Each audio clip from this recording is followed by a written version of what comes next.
तो एम्स की तरफ से जारी की प्रेस कॉन्फ्रेंस के बावजूद फॉरेंसिक विभाग के प्रमुख डॉक्टर सुधीर गुप्ता अपने विवादित बयान पर पूरी तरह से कायम है। डॉक्टर गुप्ता का कहना है कि उन्होंने आज तक अपने फैसले या कामकाज को लेकर कोई पक्षपात नहीं किया है। उन्होंने ये भी कहा है कि एम्स प्रशासन ये किस तरह कह सकता है कि रिपोर्ट देने के समय उन पर किसी किस्म का दबाव था या नहीं। डॉक्टर गुप्ता का ये भी कहना है कि वो अपने भावों को व्यक्त करने के लिए एम्स प्रशासन से इजाजत भी मांगेंगे। एम्स के फोरेंसिक विभाग के प्रमुख आज अपने उस विवादित बयान पर कायम रहे जिसमें उन्होंने कहा था कि शशि थरूर की पत्नी सुनंदा पुष्कर की पोस्टमार्टम रिपोर्ट में छेड़छाड़ के लिए उन पर दबाव डाला गया था।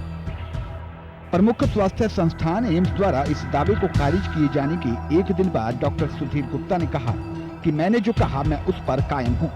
जब एम्स द्वारा उनके बयान को खारिज करने के बारे में पूछा गया तो उन्होंने कहा कि वे कैसे जानते हैं कि मुझ पर कोई दबाव नहीं था। वे इस बात को स्पष्ट करने वाले कौन होते हैं कि मुझ पर कोई दबाव नहीं था।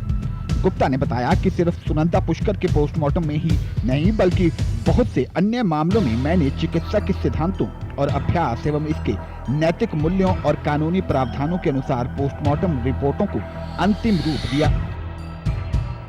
मैं कभी भी जीवन में दबाव के आगे झुका नहीं। उन्होंने कहा कि उनकी सभी रिपोर्टें वास्तविक थीं।